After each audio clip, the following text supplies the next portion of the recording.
it's really in the context of some longer standing concerns about how we conceptualize new infrastructures that deal with how do we systemically develop capacity, technologies and practices to reconfigure existing suburbs. So this is very much a talk that's going to be concerned with existing suburbs and questions about how we might start to think about the constitution of new infrastructures with a suburban focus. So it draws on work that primarily Rebecca's been doing with Haringey. It's a London borough that has some inner city and some strongly suburban characteristics to it. It draws on participant observation, interviews and documentary analysis. And when we read the briefing paper, it was a really nice briefing paper that helped us think about this work in a slightly different way. And we really found Roger and Pierre that paper quite helpful in sort of slightly reframing the way we were thinking about the work. So we're dealing with an existing suburbanism and questions about how you might understand the constitution of infrastructure. And the entry point for this is really about the way in which, and this particularly draws on a particularly UK context, but I think it might resonate with a wider set of concerns, is the way in which there's a changed set of expectations about what suburbs are meant to do, particularly the energy performance characteristics of the built environment and infrastructure of existing suburbs. So we can think about the English suburbs being constituted through the modernist integrated infrastructural ideal. Transportation, the telephone, energy, water and waste systems made it possible to separate the home and workplace and produce highly energy consuming homes. And what we've been interested in is the way that a set of pressures and issues have started to raise questions about the energy consuming nature of the highly energy carbon producing nature of the suburban home. So we've been interested in the way in which questions around climate change, energy security, the economic costs of infrastructure and resources are starting to, in a sense, reshape and change the sort of context in which the notion of the suburban home is understood. And in particular, we're interested in a set of issues around the reconfiguration of energy use and services within the suburban home, and the way in which new strategic priorities, particularly in our context, around carbon regulation, energy savings targets, are starting to be cascaded onto cities and suburban homes, and a significant transformation in the material and social organisation of the home is expected as a result of this. I think we'd argue that you can see this. This is not about conventional questions around repair and maintenance, important as they are. This is about something more fundamental in the nature of the changed societal expectations of what the suburban home does.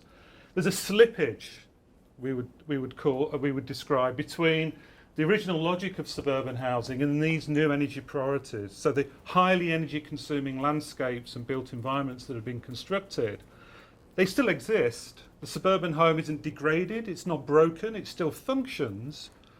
But our assumptions, the slippage is that our assumptions of how it performs have changed significantly. And energy efficiency and carbon reduction standards have in a sense made the suburban home obsolete. It needs some form of active reconfiguration. And this has led to the sort of partial unblackboxing of the home. It's revealed questions about how the suburban lifestyle and logic works in relation to energy consumption. It puts them under scrutiny in terms of the carbon emissions associated with the house. It leads to a whole set of new practices about monitoring and measuring energy use and heat loss through homes.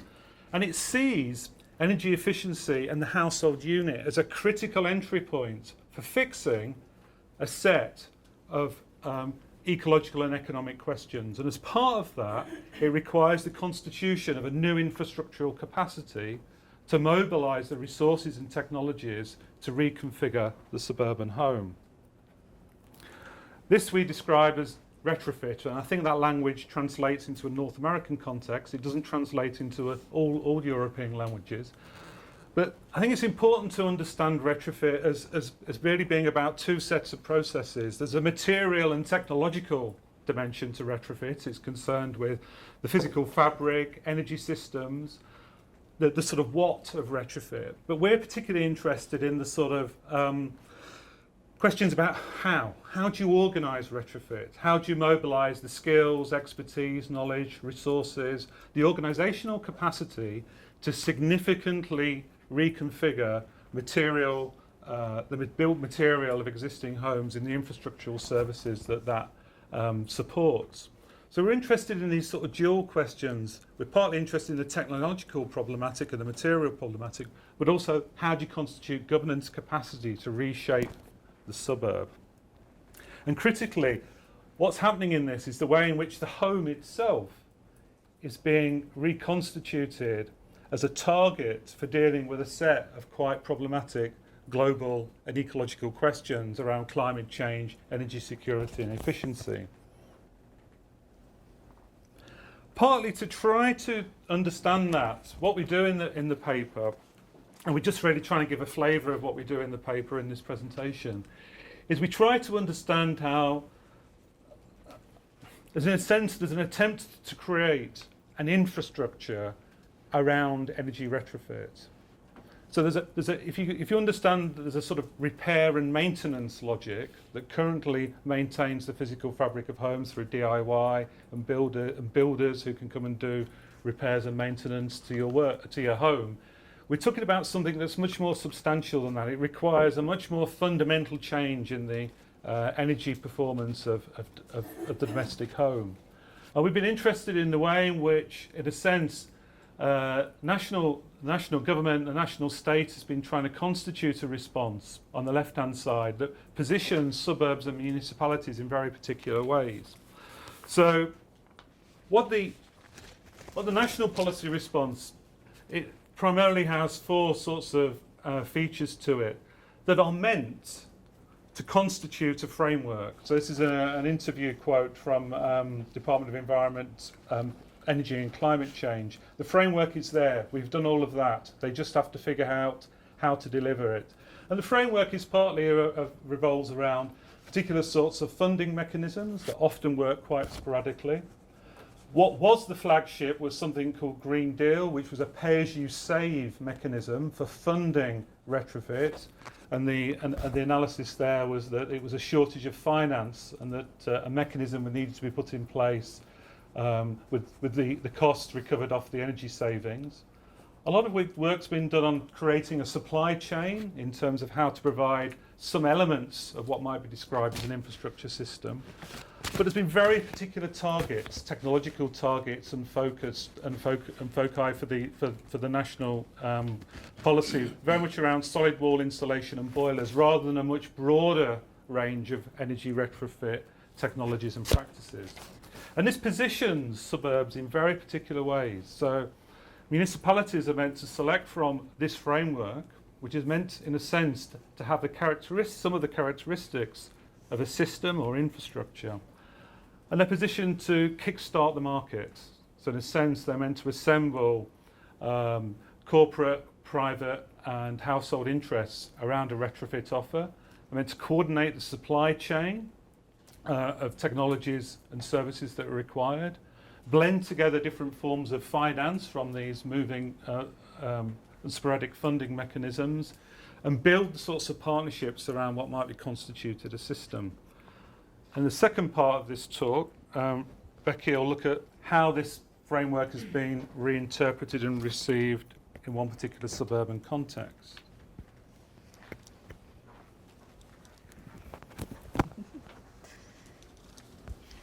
So I'm going to tell you about what this looks like in a suburb of North London, which is called Haringey. And Haringey is quite a peculiar place. So we know that national priorities are around markets and places as being charged with creating these markets to transform homes for energy efficiency purposes. But Haringey is dealing with its own particular problems. Haringey has quite a unique situation in that it houses some of the most wealthy areas of London in its west. This is a map of Haringey. And it houses some of the poorest areas in London in the east of the borough. The west of the borough, you might think, is more like a leafy suburb that you would expect. The east of the borough has a lot more characteristics that you might think you'd find in an inner city area. In the east of the borough, you've got quite a lot of problems with unemployment and lack of skills. And in the west of the borough, you've got quite an active local environmental scene with lots of really quite strong groups who have lobbied hard for strong action from the council on climate change. So you've got quite a contrast there. What this map shows is incidences of fuel poverty in Haringey, and the red is higher incidences of fuel poverty. So you can see quite clearly that this means that people in the east of the borough are far more likely to struggle to pay their fuel bills than people in the west of the borough. As a consequence, Haringey Council has some quite clear priorities around retrofit. They see retrofit as an opportunity to tackle some of these quite particular problems that they've got in their area. So they want to use retrofit to reduce inequality. So they want to do that by reducing the energy consumption of the houses in the east and in the west. And they want to create jobs by promoting a local industry around retrofit to tackle unemployment. And they want to address this problem with fuel poverty. They also obviously quite interested in addressing their climate change targets.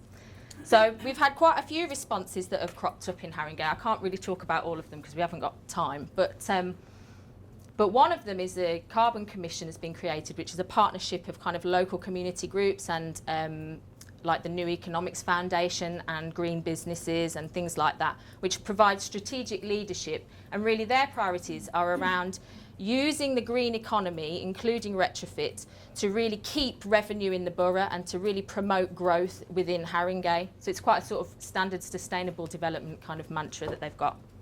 One of the other things they've done is supporting the development of a retrofit cooperative, which is in line with that logic. And they've provided some retrofit skills and training to try and tackle the jobs issue. However, this all sounds great, but Haringey has run into some quite serious problems trying to balance the national priorities that have been imposed upon it by the context that Simon was talking about and its own priorities. And I'm going to use two examples to show you really what that's been like for them. So the first response that we're going to talk about is Retrofit Works Cooperative. So this is a lovely idea. It's about a small local cooperative which draws its membership from local businesses providing all manner of retrofit measures, so windows, insulation, boilers, solar panels, whole house kind of anything that you could want. And it has membership from community groups who represent householders. The idea is that the retrofit service, the infrastructure, is designed around what people want, and the community groups represent the households through their membership. And then the supply chain is then assembled around really what people are asking for. So it's a really nice idea. It's because its membership is made up of local suppliers, its goal is to keep the revenue from retrofit, from the growth in this industry that the national government wants, within the borough instead of it spilling out to other large businesses elsewhere. It's a slowly developing network and a service around existing local capacity and local needs. And it has a long-term business model, and the idea is that any profits that it makes can be returned back to the community and provide funds for improving the homes of those people who are in fuel poverty. So it's mostly aimed at people who are able to pay, but the idea is the profits from that will go back in to help people who can't pay. That's nice. On the other hand, you've got a government-funded grant scheme which basically subsidises solid wall insulation. It's a large scheme. It's a short-term scheme. It lasts for 13 months, and in that 13 months, Haringey plus its partners have got to retrofit something like 1,600 properties. These are all in the private sector. This network has been assembled very, very quickly around this particular pot of funding. So very quickly, there was an alliance made between Haringey and 5 neighbouring local authorities. There was an alliance made between Haringey and a large contractor called Ince Group, which I'll tell you about in a minute, and E.ON, a big energy giant, large energy company. And really its priority is to test out national policy and to meet these targets that have been imposed upon it. What's happened as a result of that grant scheme is that originally Retrofit Works, this nice local solution, was supposed to be the main delivery partner for this grant scheme. As the grant scheme came along, the council essentially got cold feet about this nice cooperative that they had funded, that they'd supported and that they'd created. And partly because of stipulations from national policy, like the co-op needed to have registration with the Financial Services Agency and it needs to be registered as a Green Deal provider and all these things, these kind of hoops that it needed to go through that it hadn't yet. And partly because they were worried that a scheme of that size, maybe it wouldn't have the capacity to deliver it. So the council instead opted to have a relationship with a large national, essentially I call them a contractor, actually they're a manufacturer of insulation products. And they have a network of suppliers and installers that they bring with them. What the council thought was, this will guarantee us that we will meet our targets. This is a one-stop shop. They will get the job done for us. Retrofit Works, having business planned for their whole, for being part of this large scheme, realised that they had no option but to join the network of this large contractor and become essentially one of many rather than the main response in the area, just to stay involved in the retrofit scene in North London. Haringey's commitments and its priorities around using local suppliers and keeping revenue within the borough were seriously compromised by this contract that they'd set up. And unfortunately, Retrofit Works has become quite marginalised by this situation. It's now, I can't talk through this whole network, but I've put it up to show you just how complicated it is. There are so many people involved, and where it would have been a situation where you would have had this local co-op kind of at the heart of it and really providing this service based on the needs of the local community. Now they're just one part of a big monstrous network. The effects of this have been quite severe. So what we've got is inequitable access for households. So there's 3 stipulations of this scheme. The first is that you need to either own your home or have a really engaged and cooperative landlord, which, as we know, is those are hard to come by. You also every customer needs to make a financial contribution. I had a quote up here, but I didn't have space for it, which was, they can't have something for free, they have to make a contribution. And that contribution is around £2,000 minimum. And you also need to live in a solid walled house because, as we know, national policy is obsessed with solid wall insulation. All the grant funding through this scheme is conditional upon having solid wall insulation. So this excludes vast swathes of Haringey Borough and its neighbouring boroughs. This excludes anybody who can't make that financial contribution, which basically excludes most people who are fuel poor, because if they can't pay their bills, they're unlikely to pay for £2,000 to have insulation put on their house. This excludes anybody who doesn't live in solid walled accommodation, and this excludes people who live in social housing and the worst rented accommodation, which is the kinds of landlords that will not engage with a scheme like this and invest in energy efficient upgrades to their properties. This means that the wealthy West that we talked about earlier on is eligible for this scheme, and the deprived East in the social housing over there, I mean, they're not all deprived, but I'm kind of stereotyping a little bit here, are not eligible for this scheme. We also have a problem with inequitable access for suppliers. So on the left here we've got Patrick. It's not just a good-looking man with a good name. He's it's a really good name. He's a kind of a one-man band. He owns a retrofit business providing whole house retrofit services. But it's just him and one other part-time worker. Because of the presence of grants, basically what he's finding is he can't financially plan. He's really struggling to find a role for himself in this network. He can't, what was a market for him where people were prepared to pay has now gone because everyone's waiting for the next grant to come along. So he can't take on staff to help him promote himself in the wake of this huge network. So he's really struggling, and him and others that I spoke to are basically, they're in situations where they haven't been paid for months. So it's quite bad for the little man. On the other hand, we've got E.ON, energy giant, who, because they brought additional funding under their legal obligation to fund energy efficiency measures, have been guaranteed a third of the leads that come through this network. And E.ON, in my opinion, don't need much help with making money for their energy services division, whereas Patrick could really do with a leg up. The upshot of this is that the upshot of this is that basically Haringey's local priorities have been quite seriously compromised. The tackling fuel poverty and really addressing the stark inequality in the borough have been made much lesser priorities than meeting these short-term targets and creating markets. What we have, I'm going to have to rush through this now. What we have here, we think, is a situation of state-led private authoritarian governance. We've got dominant socio-economic interests where these big companies are being preferred over small local suppliers.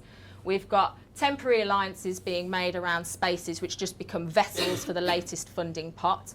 And we've got, essentially, because of austerity governance, we've got a kind of coercive control. So Haringey Council feels like it needs to take on these projects that are really difficult because otherwise it can't sustain the salaries of its team members. And in fact, they lost their only team member in the last round of budget cuts who had a long-term strategic view. We'd like to look at, I've complained quite a lot about what's wrong with this infrastructure, but theoretically we are looking at a few ways of trying to capture this. If you look at it in terms of work that's been done on stable infrastructures, which are kind of embedded, they're built incrementally, they last beyond one event, they kind of embody conventions and standards, and they're invisible unless they break down. This is not the case. This has been forced and imposed upon a place, and essentially it's not going to last beyond this project, and it's very visible. There's been so many problems as a result of it that it is visible, unfortunately. If you look at it as a socio-technical system, which should have many parts in harmony, so products, technological developments, industry capacity, markets and regulations all working in coordination, it doesn't do that. It focuses on one product, it focuses on markets that only want one thing, and the regulations are very patchy. If you look at it in terms of an integrated vision of a retrofitted suburb, thinking about cleaner, greener living, healthier, more connected living, it doesn't have that either. It's not integrated in a broader view of what this suburb might look like. So for whichever way you look at it, basically there's quite a big problem. This is the last one. So what we've done as we've looked over this project is that we've realised that the household has been positioned at, as the focal point of the creation of a new suburban infrastructure for domestic retrofit. But there is a serious struggle at local level between the national priorities that have been imposed upon it and the place-specific priorities that Haringey has to address. This has caused some quite bad divisions in the area, and essentially this infrastructure has not been created for everybody equally. So it's partial, it's missing pieces, and it lacks principles. However, the good news at the end of this is that Haringey Council really want to learn from what's happened here, and for some reason they want to listen to me. So this has become part of my role now, having observed them and interviewed them and found out about what's going on in this area, is that they want me to help them evaluate what has gone wrong and how in the future they can actually hold on to their local priorities and not make the same mistakes again. So we'll see if that can happen. Thank you very much. Thank you for listening.